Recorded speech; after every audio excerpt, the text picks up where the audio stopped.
Authorities were forced to extend the curfew by 1.5 hours following an evening of confusion and thousands of stranded commuters at the ferry. Police had lobbed tear gas at crowds and brutalized some, including an NTV journalist. We can now speak to our reporter in Mombasa, Francis Mtalaki. Francis, good evening.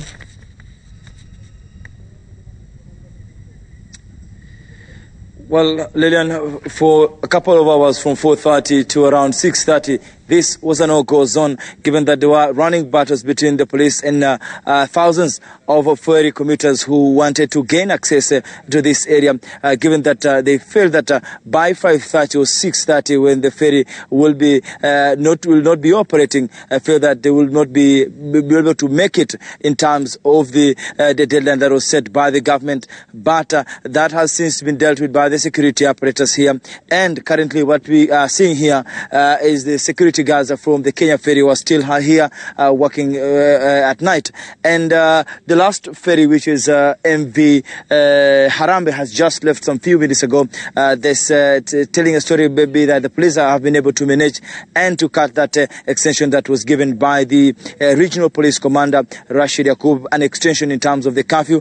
And the picture you are seeing, that is the waiting bay for a number of ferry commuters. And currently there's no one here, but we've been able to move around the Mombasa CBD. It is deserted. Most of the residents have been able to leave the CBD early enough.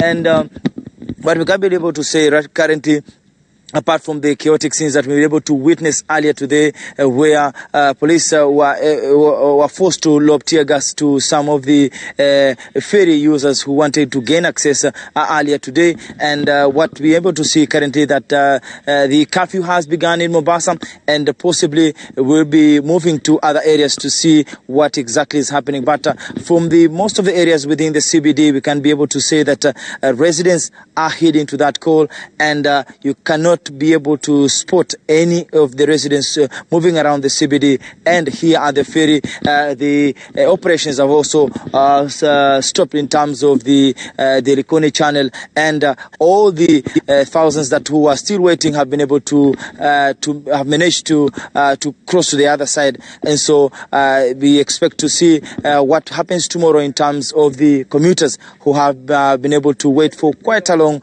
period of time in terms of making sure they are able to cross to the other side. Right, and Francis, just to cut you short, looking at the pictures, just going back to some of the images we've seen there, we've seen some people lying down in muddy waters. They appear to have fallen, and indeed, even from the images that we're seeing on our screens, a lot of pandemonium, people running up and down. But just going back to those people, and indeed even that lady right now on our screens that is on the floor, what exactly was happening there? Come again, Lillian. The state of affairs in terms of the pandemonium, people falling, people running all over the place, others falling down. Even in that particular picture where we saw somebody or some persons who appeared to have fallen in muddy waters. What was happening there? Right there, that's what we're seeing on our images right now. People falling, people sitting down. What exactly was happening at that point?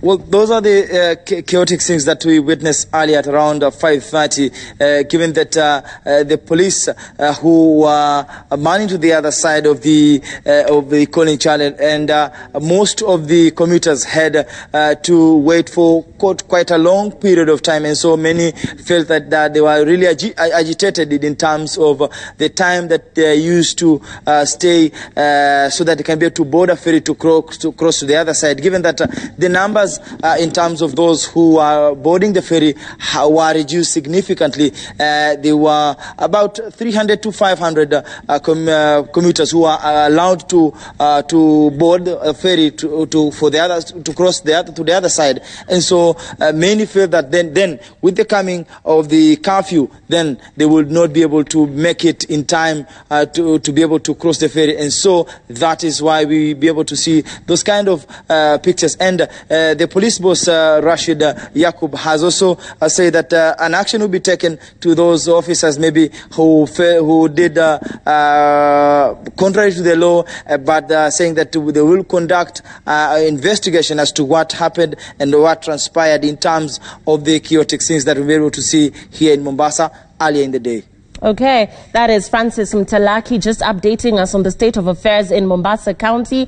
Like we earlier mentioned, authorities were forced to extend the curfew of 7 p.m. by 1.5 hours, which means 8:30 p.m. following an event of an evening of confusion and thousands of stranded commuters at the ferry. That is the latest from Mombasa County.